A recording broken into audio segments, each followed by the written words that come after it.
Well, if you're looking to learn a little bit more about foliage and hiking and nature, Walking Mountain Science Center is the perfect spot to do that. Joining me now is Peter Suneson to tell us a little bit more about not just the events that you guys have going on, but also how we can be safe out in the wild and how we can be a little bit more mindful about our flames.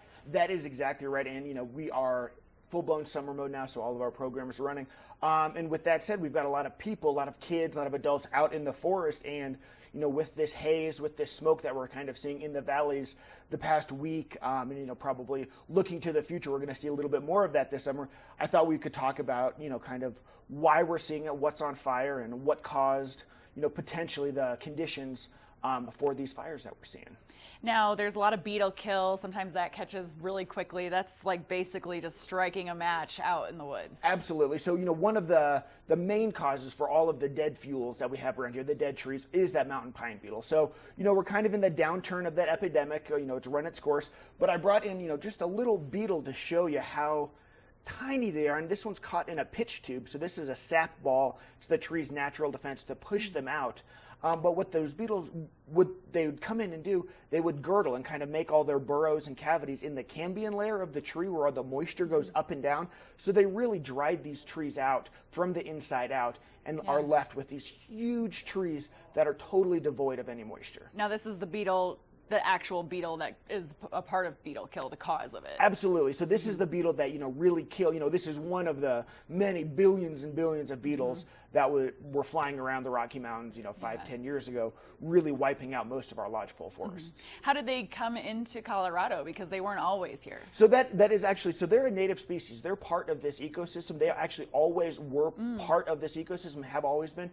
We just haven't had the conditions ripe for such a massive outbreak until, the early 2000s. And that was due to, a lot of fire suppression. For the past 100 years or so, the Forest Service, one of their main goals was to put out wildfires, to put out forest fires. Now we've learned a little bit more about forest ecology and fire ecology, that when we see these big fires, what that's doing is that's refreshing the woods, kind of the cleaning crew, wiping out the understory, the underbrush, and spurring new growth. So a lot of times forest managers now will let a fire burn and run its natural course because that is a natural process, and that actually is mutually beneficial for the forest. I think maybe a lot of people are mistaken that thinking that they weren't here before just because we hadn't seen a huge influx of them until the early 2000s, like you said. Exactly right. And, there are many, many invasive species out here that, and that kind of caught on as, people are becoming aware of invasives at the same time that this epidemic was happening. But believe it or not, the mountain pine beetle was always here.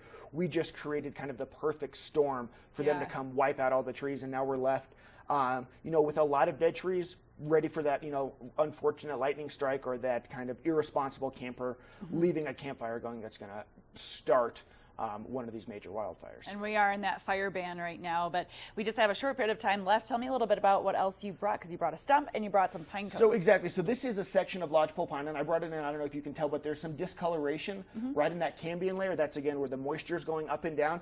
And this blue standard, that discoloration, is from the back of the beetle. So it actually leaves that color in. So a lot of times in the valley, different art stores and places, you'll see this kind of discolored gray-blue wood, and that's all pine beetle kill. And then I also brought some cones in, and this is a lodgepole cone. About 40% or a significant percent are sealed with a resin that actually only open up when exposed to extreme heats like fire. So that fire is actually part of a lodgepole's ecology.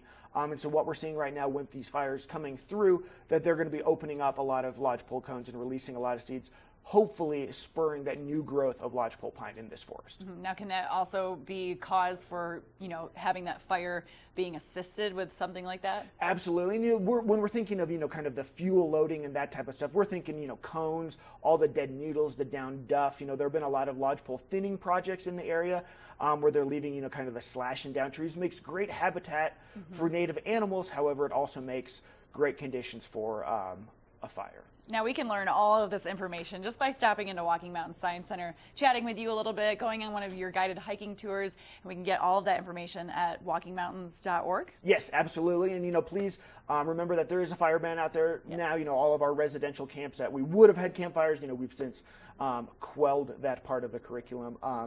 But, a lot of fun. Stop by Walking Mountains. Ask the Forest Service any questions about fire ecology, lodgepole management. They're the experts. Great. Thank you so much, Peter. Good to see you as always. And we look forward to going on some guided hikes with you guys out there with Walking Mountain Science Center.